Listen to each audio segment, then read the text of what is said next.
Om Namo Bhagavate Vasudevaya.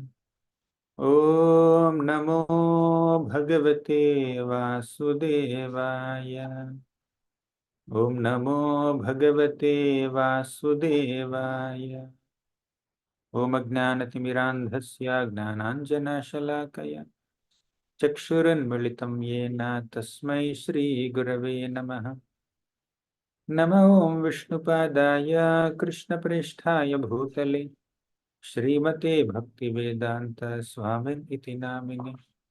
Namaste Saraswati Devi Gauravani Pracharine Nirvishesha Sunyavadi Paschatya Deshatarine. Jai Sri Krishna Chaitanya Prabhu Nityananda Shri Advaita Gadadhara Srivasadi Gaura Bhakta Vrinda. Hare Krishna Krishna Krishna Hare Hare Hare Rama Rama Rama Hare Hare. Hare Krishna. Today we are discussing from the 7th canto of Srimad Bhagavatam, from the 7th chapter. In this chapter, Prahalad Maharaj is giving his teachings to his classmates in the school of Shanda and Amarka. In the previous chapter, Prahalad Maharaj began his teachings, a 5-year-old boy giving such profound spiritual teachings to his 5-year-old friends. So the knowledge transmission in spiritual circles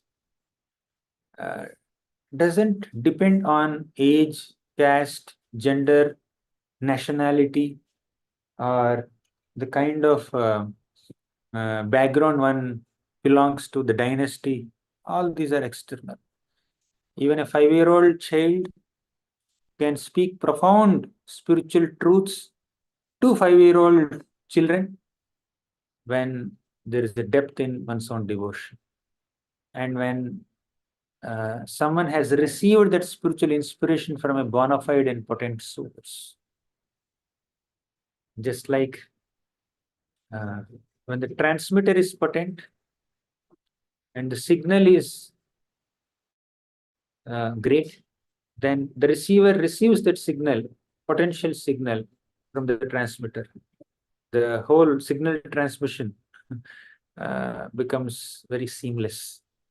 We used to study signal transmission in our masters, in our BTech, analog and digital signals and all that. So transmitter and receiver, two things are there. Here, a potent spiritual master, Narada Muni, has transmitted so much knowledge to Prahlad Maharaj when Prahlad was within the womb of his mother. But there was no problem. The transmission was seamless. The inspiration just came from Narada Muni to Prahlad Maharaj very seamlessly, because receiver is enthusiastic to receive and the teacher is also enthusiastic to teach. Same thing is happening now. When Prahlad became 5-year-old boy, he started sharing all his spiritual knowledge with his friends, and friends are also receiving nicely because they are very loving and affectionate towards Prahlad. They in fact loved Prahlad's teachings more than the teachings of their teachers Chanda and Namark. So that's how Prahlad completely captivated the minds of his dear friends, and he's making them devotees. In the previous chapter, in the 6th chapter, Prahlad Maharaj gave them several teachings about bhakti. Then these kids had this question. They asked, dear friend, you have been studying in the school of Shanda and Amarka along with us since your childhood. But how do you know all these things? Our teachers never taught these things to us, and we never saw you going to some other school. How do you know all these things? Then Prahalad Maharaj said, when I was within the womb of my mother, the Devatas came to kidnap my mother and kill me as soon as I was born. That was their plan. But Narada Muni intervened and he stopped the devatas from killing me. And Narada Muni gave shelter to my mother Kayadu in his own ashram. And Narada Muni taught some spiritual secrets to my mother, but my mother could not retain that knowledge because she was very anxious. She was thinking about my safety. She was thinking about my father's safety. She was anxiously waiting for my father Hiranyakashipu's return back to the kingdom. So she could not focus on the teachings of Narada Muni. Although a potential spiritual teacher is speaking profound spiritual truths, when the receiver, when the hearer is not attentive to the teachings of such a teacher, the hearer will not get much spiritual benefit. But Prahlad Maharaj was attentively hearing, although his mother was not attentively hearing. So that's how I came to know about all these facts. So then he started speaking Harikatha. Earlier, he emphasized on the process of devotional service in the previous chapter, and now also in this chapter, he will be emphasizing on the process of bhakti. But before that, he is describing the nature of soul. How the soul doesn't undergo any changes despite the body undergoing so many changes. The body undergoes several changes, 6 transformations like birth and little existence and growth, transformation, dwindling, and death. These are various stages of the body. But despite all these bodily changes, the soul is never subjected to any change. The soul is always the part and parcel of the Lord, always Satchidananda. But the glory of the soul is covered because of being entrapped in a material body due to material desires.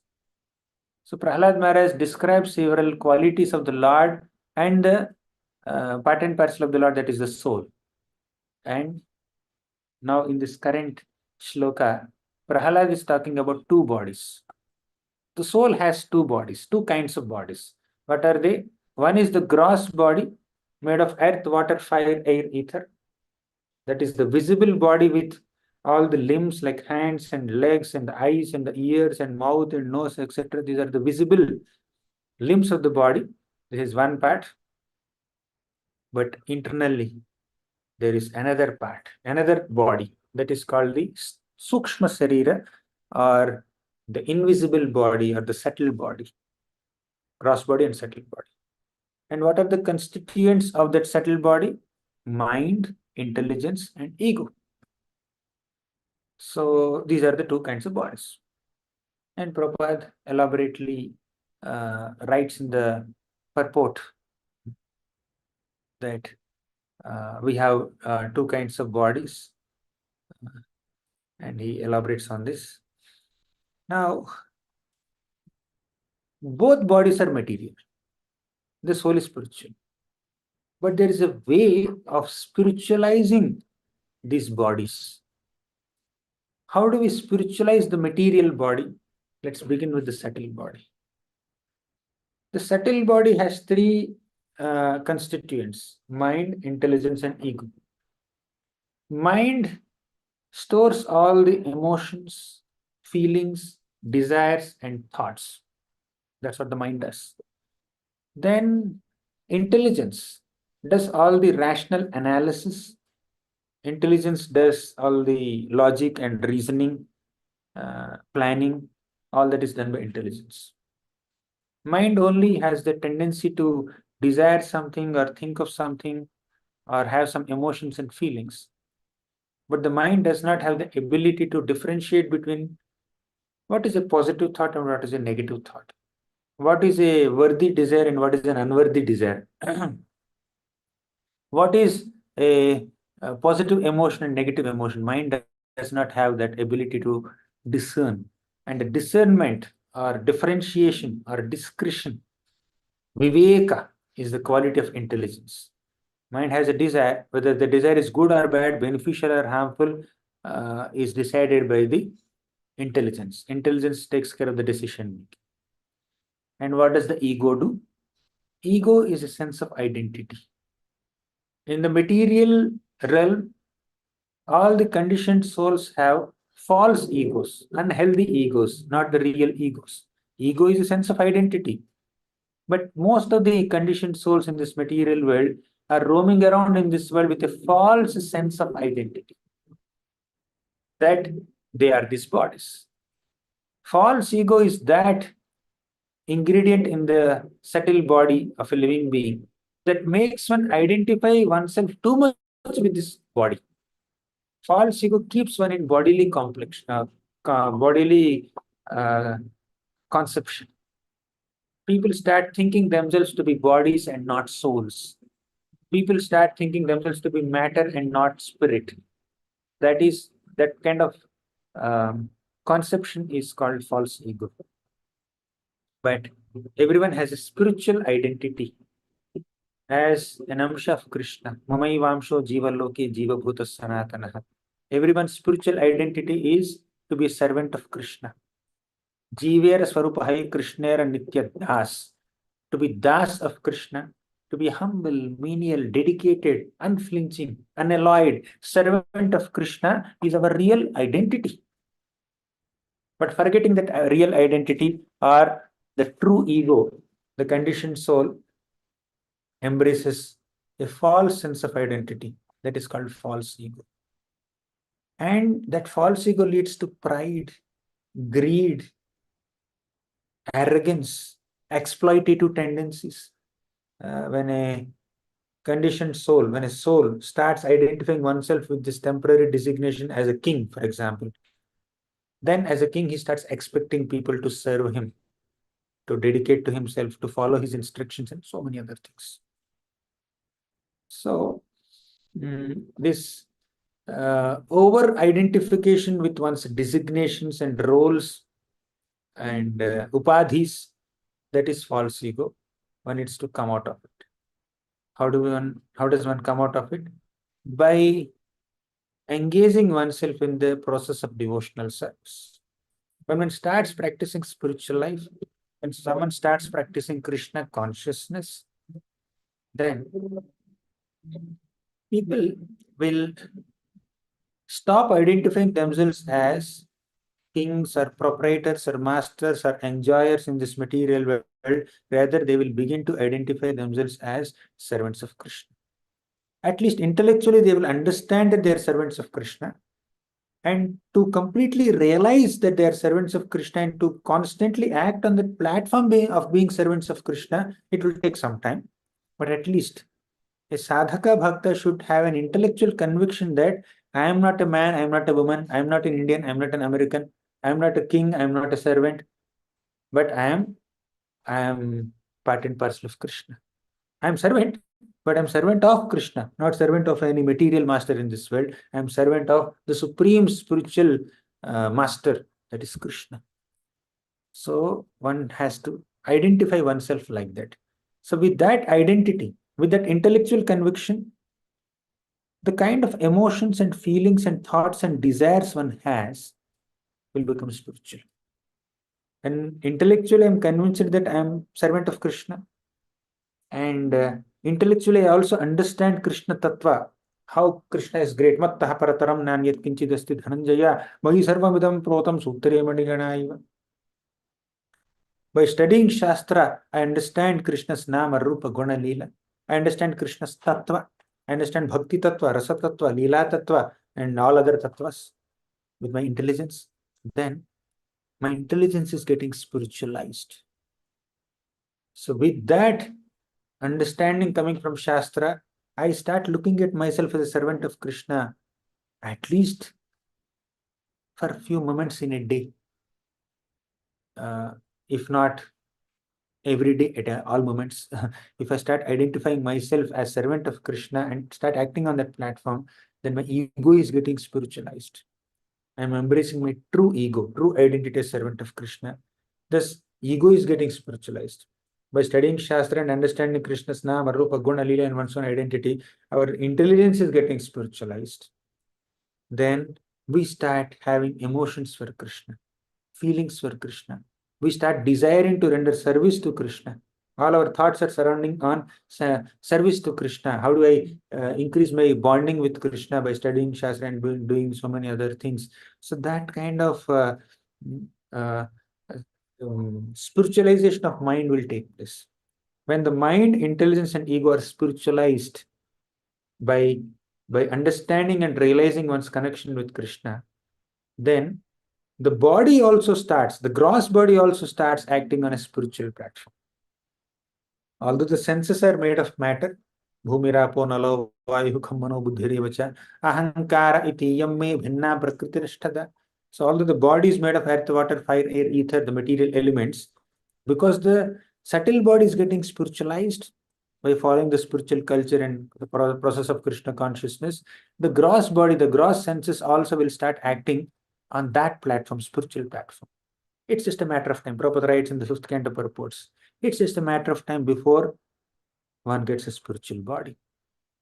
Internal subtle body is getting spiritualized, and the gross body is acting on a spiritual platform by engaging the senses in service to Krishna.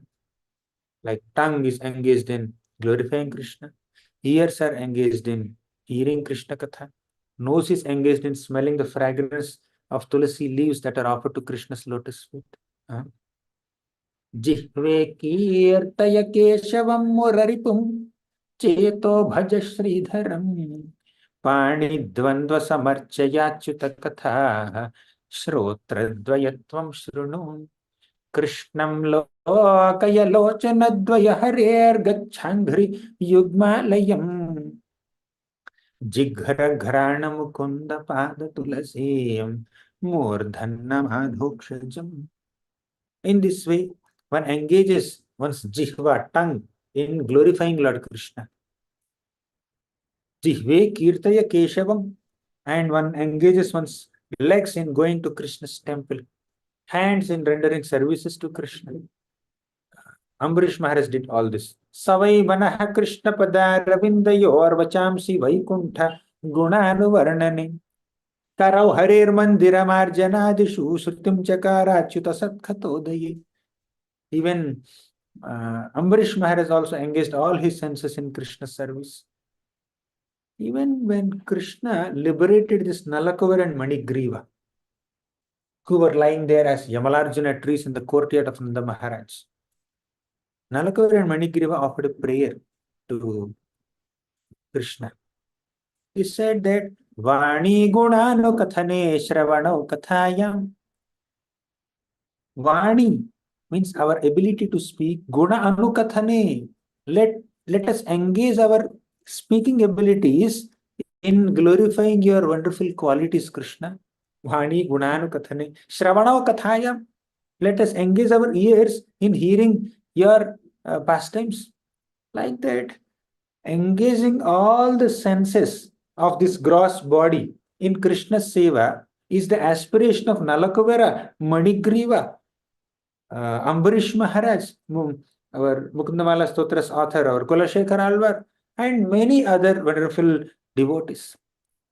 Constantly, the gopis of Vrindavan are also engaging their senses in Krishna's service. Yadohane vahanane mathanopalepa प्रेंकांखनार भरुदितो क्षणमार्जनादौ गायन्ति चैनमनुरक्त धियो श्रुकण्ठ्यो धन्या व्रजस्त्रिय उरुक्रमचित्तयानः. Again, the gopis are engaging their body in Krishna's service. Yadohane, they are milking cows as a part of Krishna's service. Vahanane, they're cleaning their grains as a part of Krishna's service. They want to cook sweet rice Krishna. Mathana, they're churning buttermilk for Krishna's seva. Yashoda Mata gets up early in the morning on Deepavali day and she starts churning butter for Krishna, engaging her hands in Krishna's service. Mathanopalepa, they are cleaning their houses, they're decorating their homes with rangolis. They are using cow dung to smear their walls and their floors. That is in Krishna's service, so that Krishna can come to their homes and steal butter in their homes. They're making butter so that Krishna comes and steals butter at their homes. Like that, all the gopis of Vrindavan are constantly engaging their senses in Krishna's seva. Mathuravasis are engaging their senses in Krishna's seva. Dwarkavasis, then Hastinapurvasis, Vrindavanvasis, everybody is eager to engage their senses in Krishna's service. And in fact, the purpose of the senses is achieved by engaging them in Krishna's seva. Hrishikena Hrishikesa Sevanam Bhakti Ruchyate. What is sadhana bhakti? To engage our senses in Krishna's seva so that eventually we develop bhava for Krishna. Bhava or emotion is the result of sadhana. Sadhana bhakti culminates in bhava bhakti. By performing sadhana bhakti sincerely, one develops bhava for Krishna, emotions for Krishna, loving attachment towards Krishna, rati for Krishna. That happens by engaging senses in Krishna's service. Krishna says in Bhagavad Gita, developing emotions for Krishna, engaging mind in Krishna's seva is the highest form of bhakti. Mayyeva mana adhatsva mayi buddhim niveshaya. Mayyeva mana adhatsva means to constantly think about Krishna. Man means mind. Krishna speaks about engaging mind in his seva several times in Bhagavad Gita. Krishna said in the 7th chapter of Bhagavad Gita, Maya veshya mano yemam nitya yukta upasati. Mayi aveshya mano yemam, engaging mind in Krishna's service. Absorbing mind in thinking of Krishna's nama, rupa, guna, lila. That is service. So that's a very high platform. Manmana bhava madbhakto madhyaji mam namaskuru. Manmana, always think of me. Bhava madbhakto, become my devotee. So becoming a devotee of Krishna is like engaging your ego in Krishna's service, spiritualizing your ego, identifying yourself as a bhakta, devotee of Krishna, and not as an enjoyer of this material world, not as a manager of this material world, not someone who has some great designations in this material world. No, don't identify yourself with that. Become a devotee means you are spiritualizing your ego. Man mana is spiritualizing the mind. Bhava bhakto, spiritualizing your ego. Mad yaji mam namaskuru. Yaji means to offer archana, worshipping Krishna. Mam namaskuru means offering obeisances to Krishna. That is purifying your senses, your body, spiritualizing your body. You are purifying your body. So, in this way, when we try to follow the instructions of Krishna as he has given in Bhagavad Gita, we slowly, gradually spiritualize our senses, spiritualize our mind, spiritualize our ego, spiritualize our intelligence, and we enter the spiritual world. So this is how we need to perform bhakti. And while doing so, we need to constantly meditate and discuss about Krishna's qualities, names, and pastimes. And we should also repent for the mistakes that we have done. We should also hanker to intensify our absorption in Krishna's service, physically, mentally, intellectually, and on the level of identity also. So repentance comes in the heart of a devotee because of our association with this material world and the material modes. Because of the influence of Maya, the conditioned souls have been engaging in so many bad activities, so many materialistic activities. So that engagement should increase the guilt in the living being, increase a feeling of repentance in the person. That's why, and while repenting for one's bad activities, materialistic activities, one should also be ready to face the reactions for one's material activities.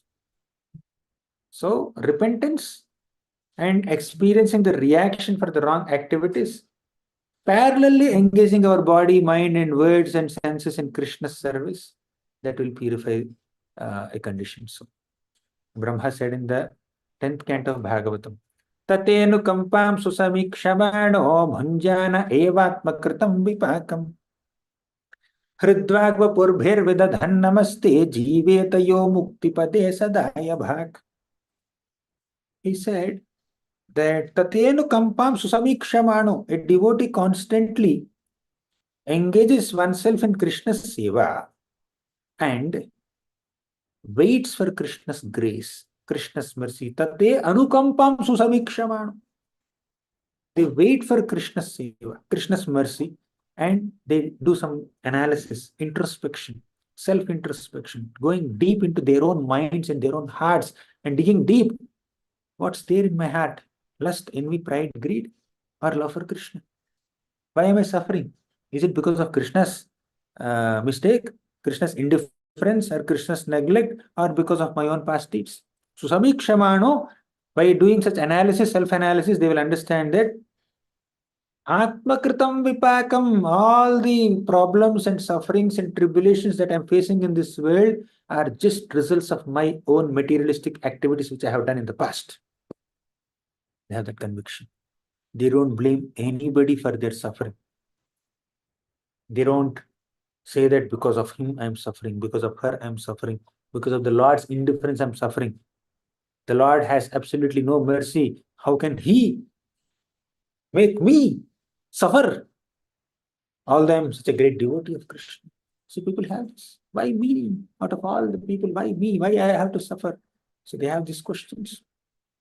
But a genuine devotee never blames Krishna for one's own suffering, but a devotee analyzes one's own heart, one's own past activities, and comes to the conclusion that I am facing these reactions as a result of my own past misdeeds. And what am I supposed to do? I need to wait for Krishna's grace. Tate anukampa. Let me wait for Krishna's grace.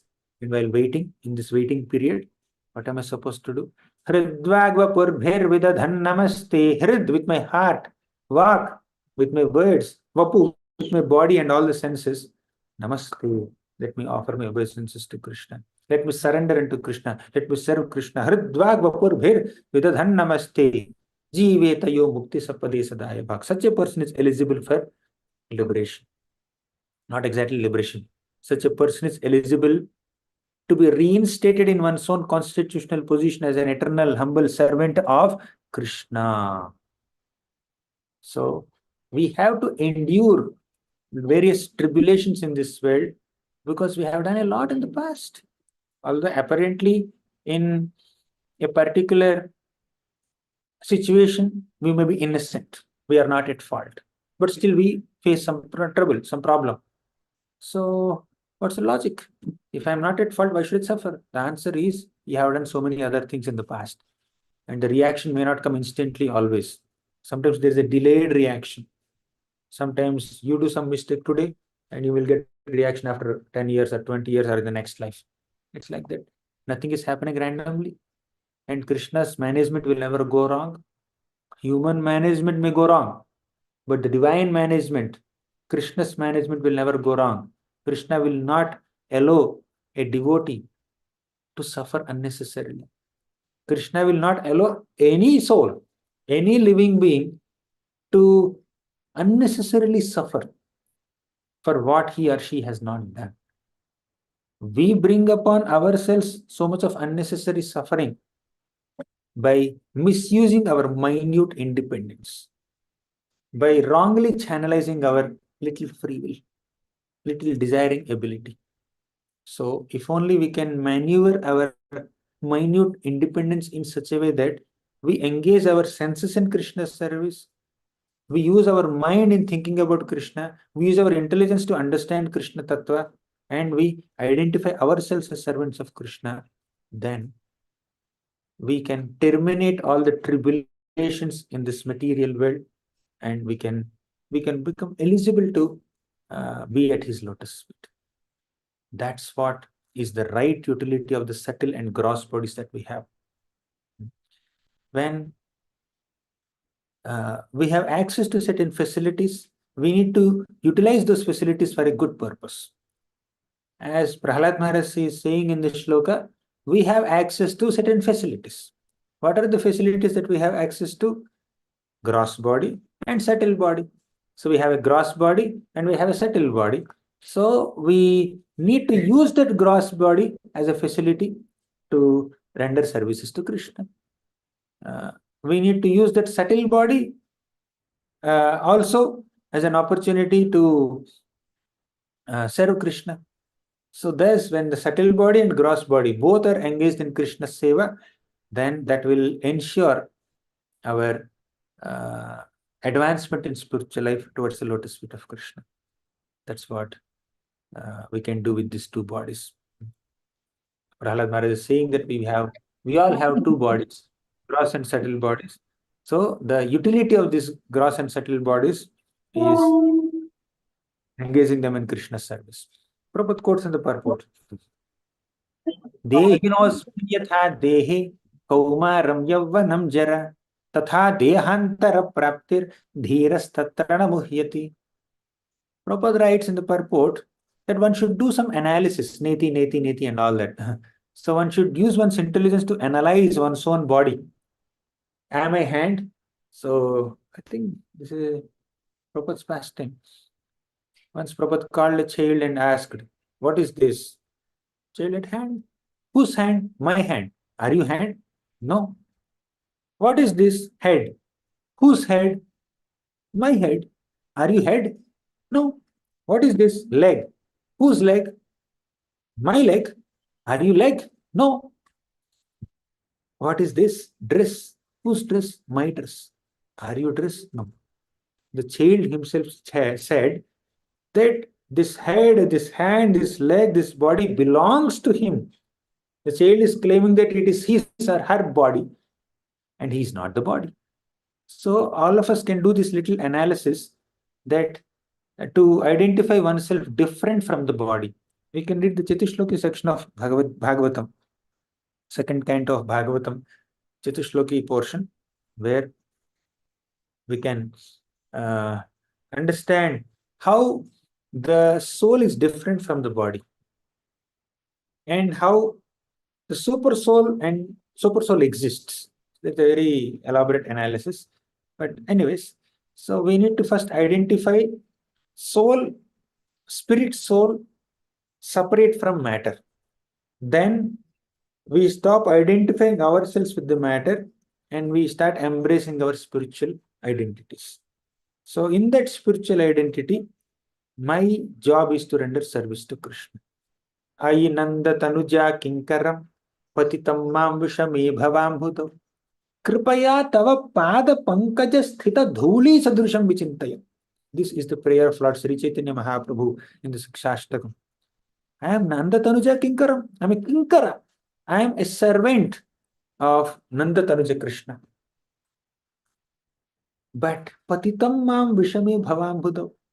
I have my fallen soul rotting in this material existence. And Kripaya, oh Lord, please show some Kripa upon me. Tava pada pankaja sthita dholi sadrusham vichintaya. Let me engage in the service of your divine lotus feet. Let me be a dust particle at your lotus feet. That does not mean devotee wants to lose one's existence to identify oneself as a dust particle at Krishna's lotus feet. That only shows that the devotee is enthusiastic to always stay at the lotus feet and serve the lotus feet. Because feet are the lowest part of the body. And if you are under the feet as a dust particle, that means you are humbling yourself. So our identity is Kinkara. Whenever we deviate from this consciousness of being a servant of Krishna, whenever we don't act or think in accordance with our real constitutional position as a Kinkara, servant of Krishna, whenever we become a little proud of our external and other qualities, that's when we displease Krishna. Let's take the example of the gopis of Vrindavan. The gopis of Vrindavan constantly think of themselves as servants of Krishna.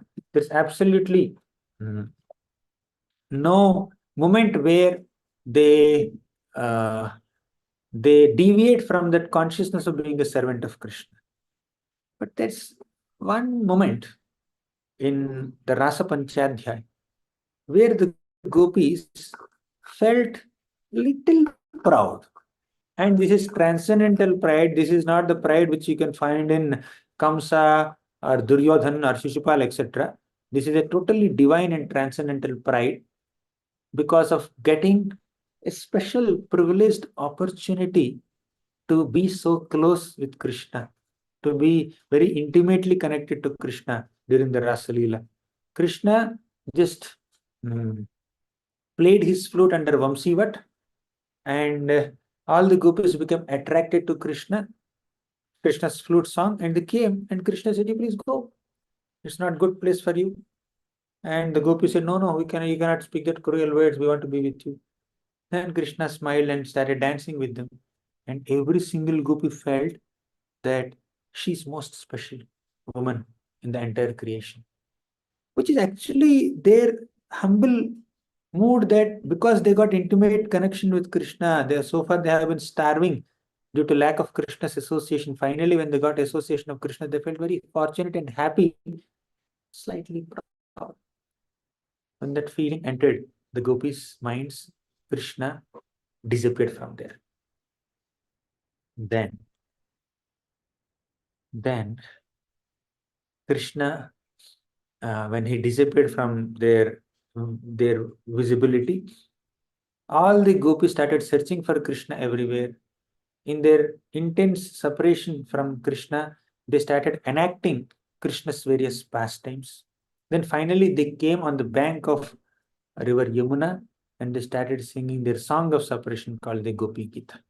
In that Gopi Gita, the gopis sing one thing: Vraja Janartihan Virayoshita Nija Janasmaya Dhvamsanasmita Bhaj Sakhe Bhavat Kinkarismano Jalaruhananam Charudarshayam. Vraja Janartihan, oh Krishna, you are very popularly known as someone who can destroy the distresses of all the Vrajavasis. Vraja Jana Artihan. Virayoshitam, you are the hero of all women, all the gopis. Nija Janasmaya Dhvamsanasmita. Very important point. They said that Krishna, Nija Jana means your own devotees. Who are they? We. We are your devotees. You are your Jan. Nija Jana. Smaya means pride. Dhamsana means to destroy, to vanquish. Krishna, you don't have to disappear from the scene. You don't have to close your darshan to us to destroy our pride. Just stand in front of us and smile. If you just smile, our smaya, our pride will be destroyed. Very interesting point here.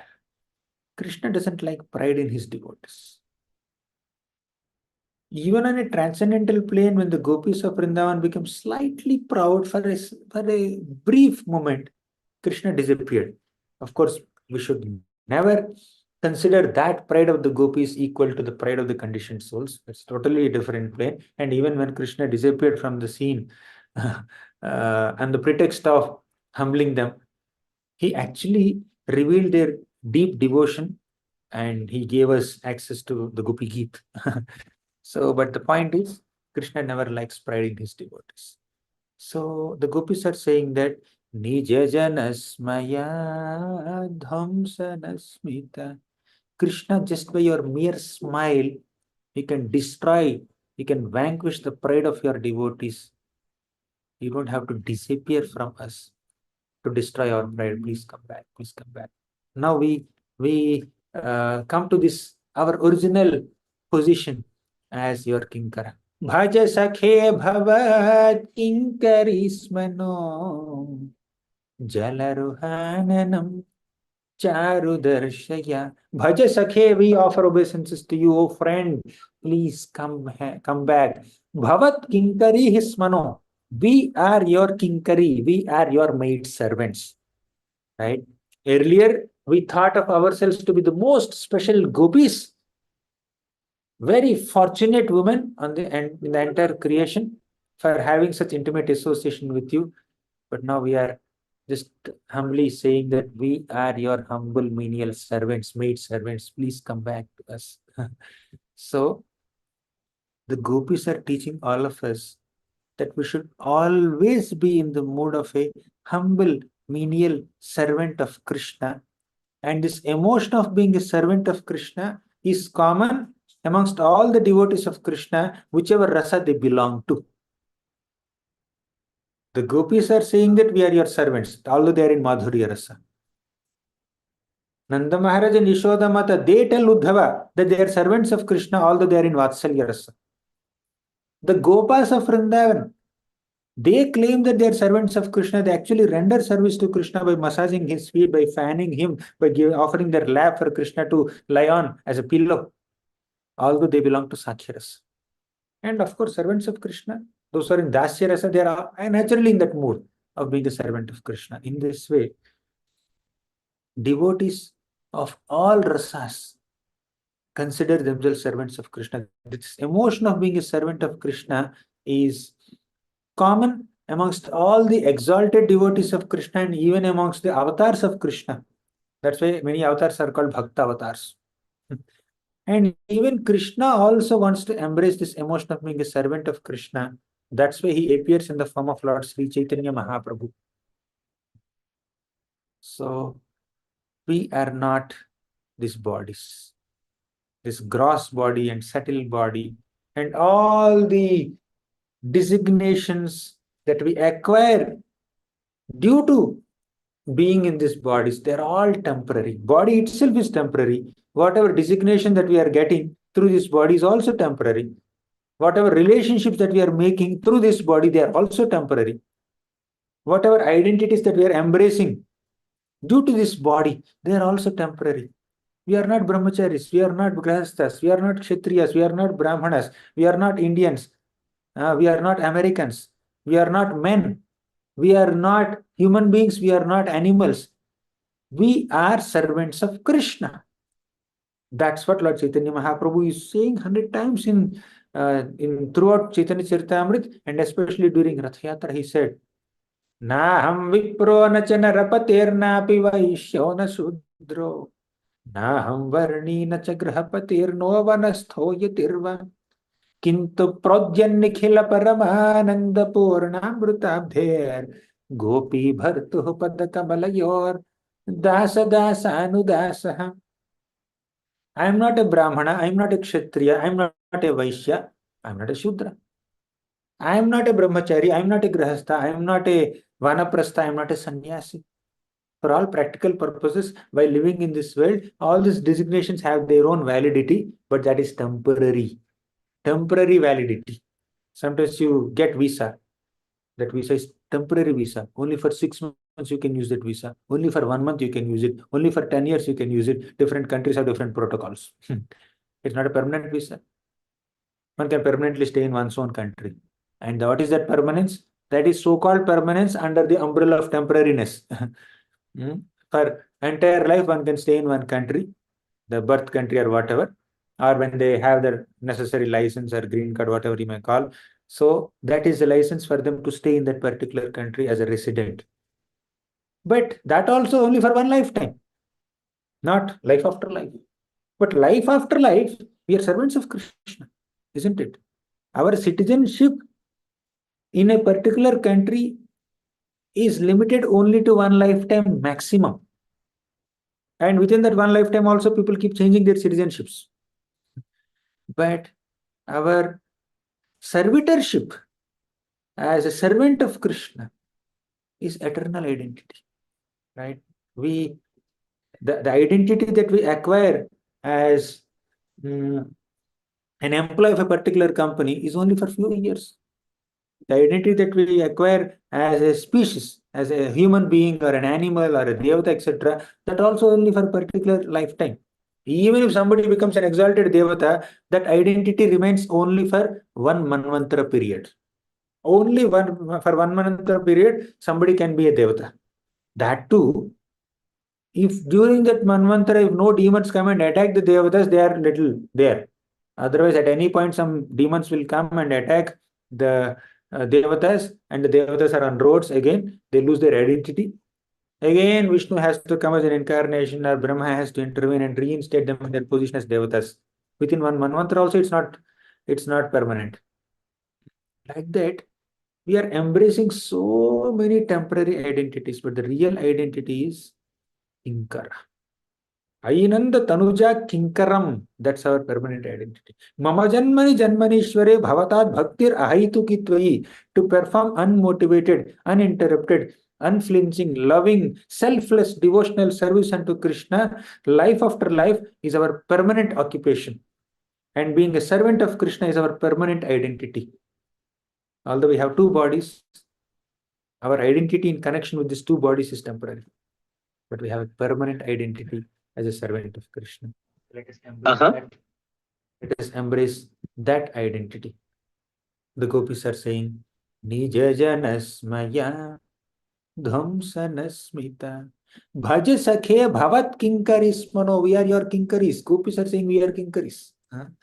So how do we embrace that identity permanently? How do we come to that stage of constantly identifying oneself as a servant of Krishna and not anything else?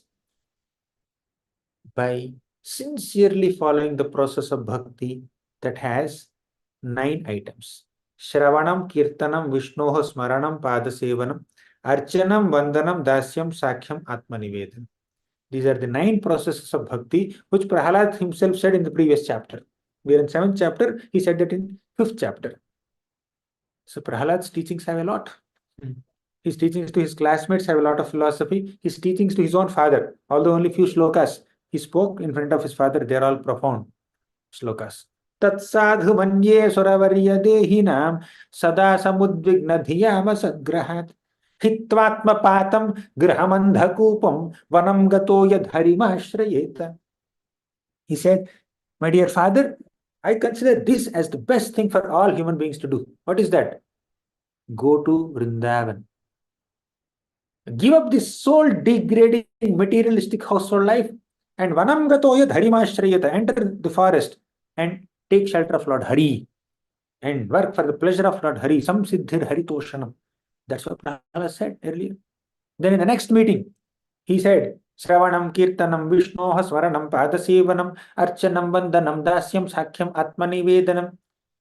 He said these 9 processes are the real engagements for a devotee.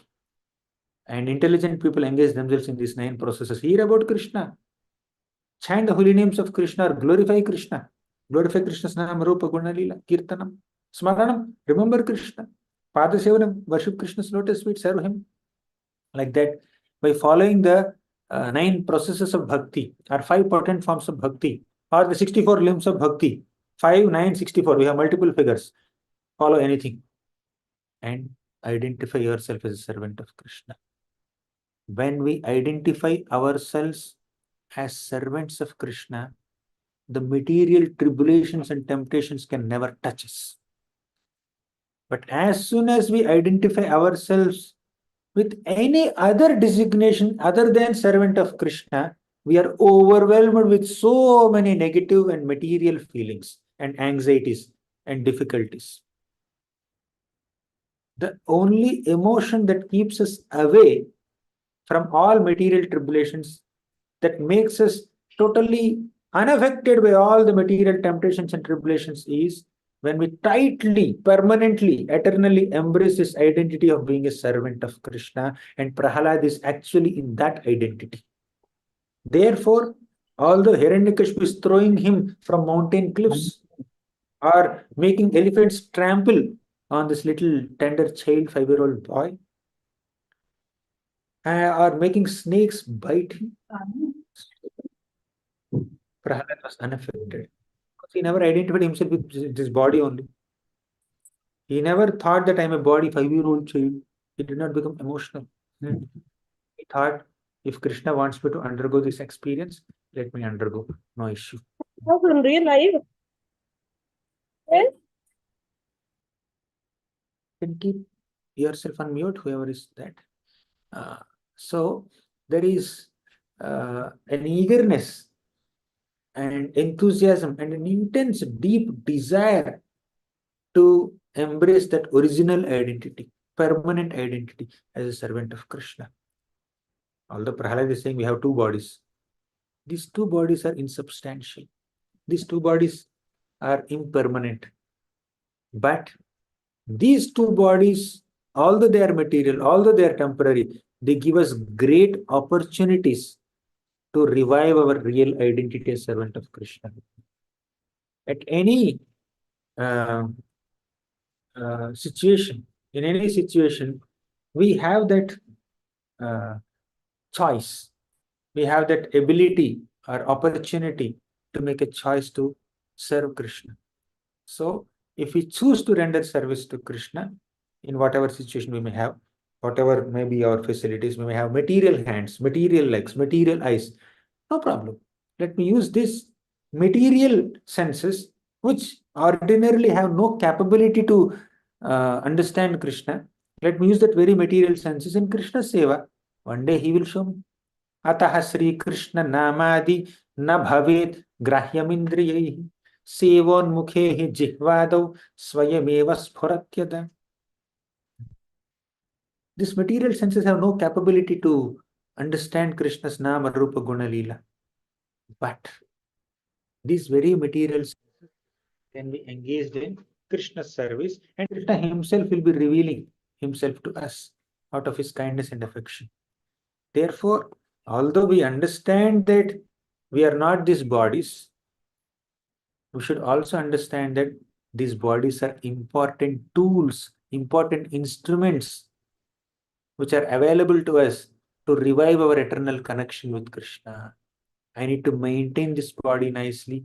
I need to clean this body nicely. I need to properly maintain the body with good health, so that with this body I can engage in Krishna's service and reach Krishna, and I will discard this body. I don't, when the body becomes useless, then I don't need to be attached to this body anymore. But as long as I have access to this body, knowing very well that this body is the medium through which I express my devotion to Krishna, these senses are very much needed for me to perform different sadhana elements. Let me take care of this body, but without any attachment to the body. So this is the life of a devotee in devotional service.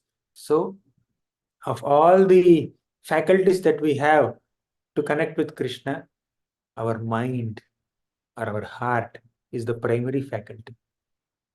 Krishna says, I quoted this shloka sometime back, Mayyeva mana adhatsva, means engage your mind in me, always connect with me. That is called smaranatmika bhakti.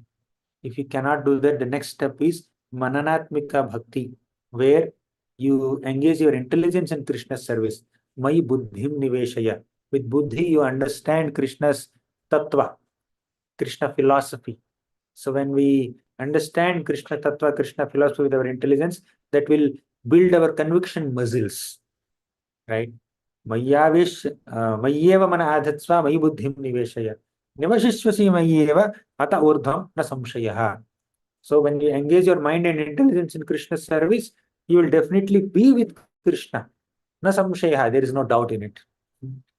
And after that, Krishna talks about the third level, abhyasa rupa bhakti, engaging your senses in Krishna's service, body in Krishna's service, so that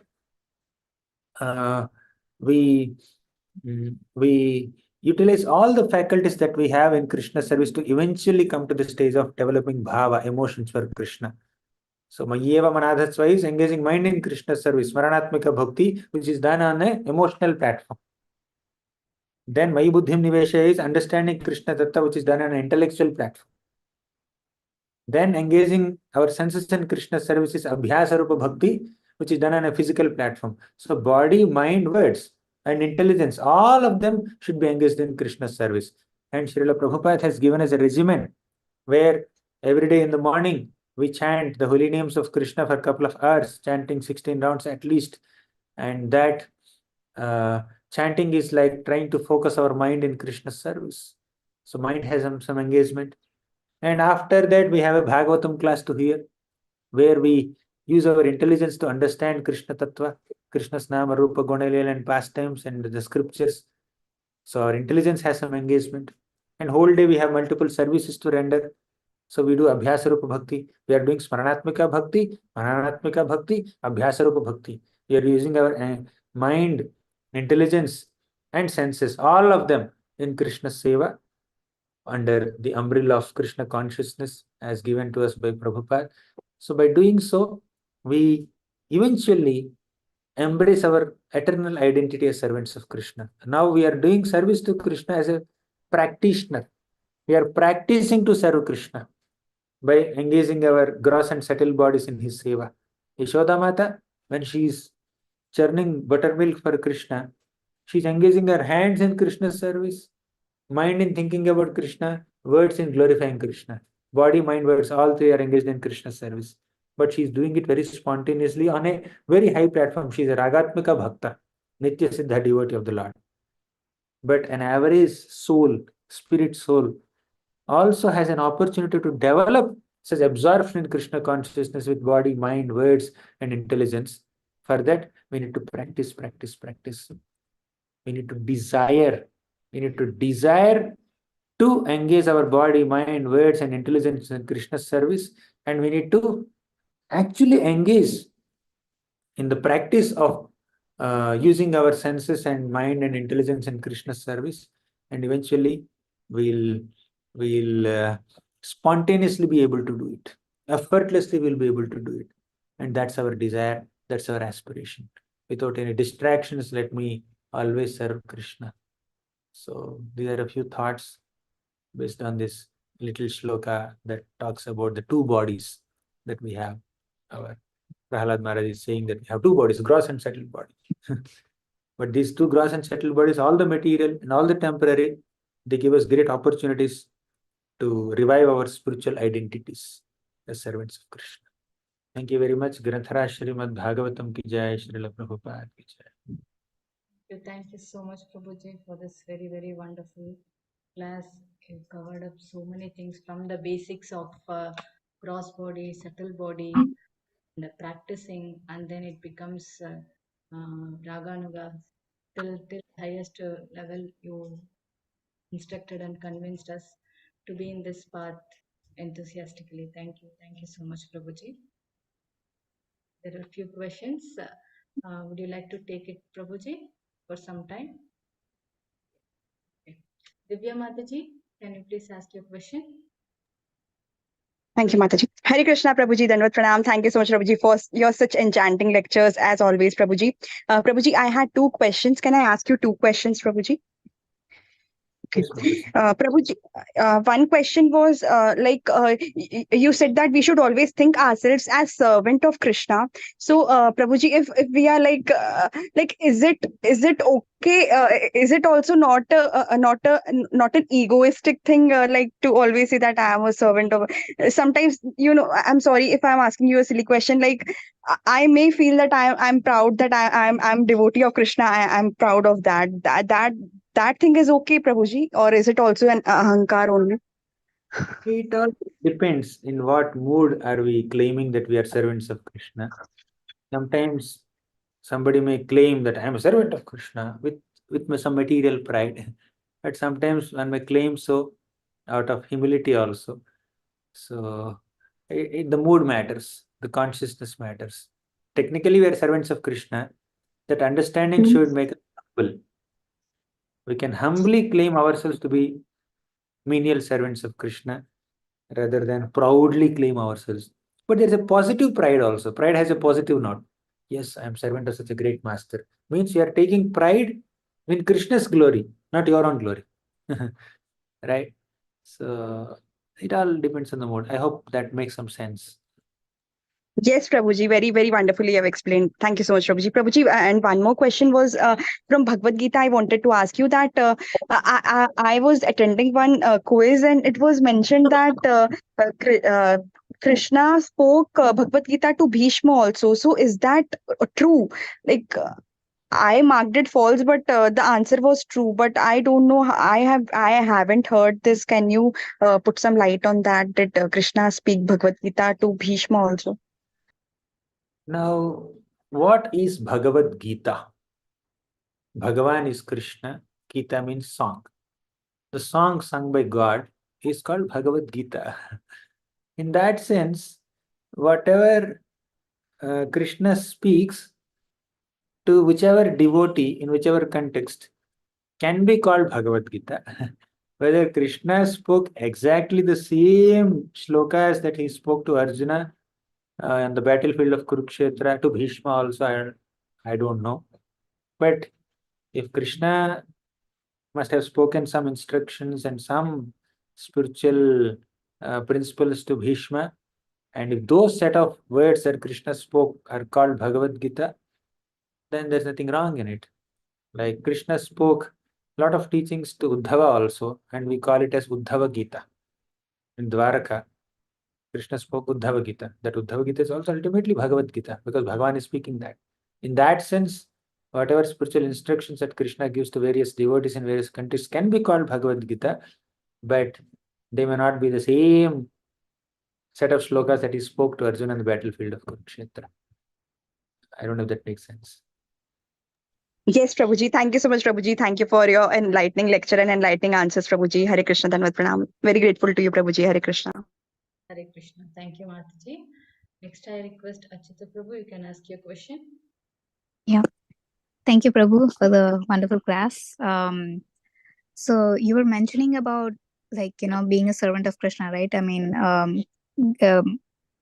but like uh, our real identity is servant of Krishna. And in terms of getting to that level or that understanding is to do both gross level services and subtle level of services. So I was wondering if there is how do we divide our time into those kind of and how So allocating time to various devotional activities is to be prioritized by all the sadhaka bhaktas. As sadhaka bhaktas, we need to do some time management to effectively utilize our 24 hours to enhance our Krishna consciousness. Chanting at least 16 rounds, if not more, is a mandatory thing, non-negotiable thing for us. So does mind get some engagement. And hearing some Shastra, studying some Shastra, discussing some scriptures is also very vital, especially when we have capability. Some devotees may be very simple. They come from simple background. They may not be very well educated. For them, they can chant and do some services and hear when others are speaking Harikatha. But those who are having some capacity to study the scriptures, they should use their time to they should at least allocate some little time to study the scriptures nicely, Gita, Bhagavatam, uh, and thus relish Krishna's Nama Rupa Guna Leela. So, and doing some services like contributing to some physical, practical service. It could be prasadam serving, it could be deity worship, it could be uh, some other service leading some prominent project under the umbrella of Krishna consciousness. So we need to allocate our time effectively. Essentially, the principle is avyartha kalatvam. Let me utilize all my 24 hours that I have in doing something or the other under the umbrella of Krishna service. It could be chanting, it could be hearing, it could be doing some practical physical service, it could be anything. But let me accept things that are favorable to my advancement in Krishna consciousness and reject things that are not favorable. It's easier said than done, especially when in this age of smartphones. But we should try to come to that commitment. yeah. Also, I was wondering, I mean, is one type of service more purifying than the other? Like grass is more purifying than subtle, or is there any kind of distinction? It depends on how much are we contaminated by material energy. And it also depends on the necessity or the need of the hour. Sometimes Guru wants us to render a particular service And that rendering that specific seva will earn some great blessings of Guru, because that's the need of the hour. So that's our priority. So it's not that we need purification at all levels. Mind has to be purified, intelligence has to be purified, senses must be purified, ego must be purified. Therefore, physical services, chanting, study shastra, all are required for us, because we need purification at all gross and subtle bodily levels. It's not that my subtle body is so pure, gross body is impure, or gross body is so pure, subtle body is impure. So I will only focus on this particular engagement. Not like that. We need purification at all levels. But in general, let's do as much as we can. For example, very old people are there. Physically, they may be little weak, they're tired, they get exhausted. They may not have so much of physical engagement. They may take up a simpler engagement which is not physically exhaustive. They may chant more rounds, they may study Shastra, they can share their experiences with devotees, all that. Some younger devotees are there, they may be engaged more in physical activities. So prasadam serving is there. Prasadam, big vessels have to be carried from kitchen to the prasadam serving area. Old devotees may not be able to do it. Younger devotees will be able to do it. It's a need of the hour. So we need purification at all levels, but it is subjected to few constraints of age, the need of the hour, requirement of the service, and other things. When we extend ourselves to the need of that service and be willing to do that service, be malleable and flexible and adaptable to the circumstances according to the need of Guru, Krishna, and Vaishnavas, that is purifying to us. Purification is required at all levels, but what brings that purification is blessings. And what brings that blessings is timely engagement in a particular service according to the need and mood of Guru, Krishna, and Vaishnavas. I hope that makes sense. Yes, Prabhu. Thank you so much. Hare Krishna. Thank you, Mataji. Next, I request Shamaguri Mataji. You can ask your questions. Hare Krishna, Prabhuji, Dandavat Pranam goes to Srila Prabhupada. Very, very awesome class, Prabhuji. Thank you so much. Prabhuji, you were talking about Smaranatmika, Mananatmika, and Abhyasarupa Bhakti. So, which come first, Prabhuji? Like, I thought Abhyasarupa will come first because it's just a practice. We are doing it, and then it comes in the Smarana, and then comes in Manana. Yes. First, in all general cases, first we need to begin with some physical services, because that's more absorbing. We need to parallelly do all three, but an average immature sadhaka who is not yet sufficiently experienced or seasoned or purified will have to first begin with the senses. That's what sadhana bhakti is. So smaranatmika is at a higher level, bhava. But we need to engage our senses first. And by engaging senses, eventually mind will also come under control. Mind will start developing bhava for Krishna, feelings for Krishna. In devotional service, devotion comes before service in that string of words. But first, let's begin with service, devotion will come later. So begin with service, do some seva, then devotion will eventually manifest. That's what sadhana bhakti is. Thank you so much, Prabhuji. Very wonderful. Thank you. We'll conclude here. Yes, Hare sir. Krishna. Jai Srimad Bhagavatam ki jai, Srila Ki jai, Prabhupada. Srila Prabhupada ki jai. Vijay.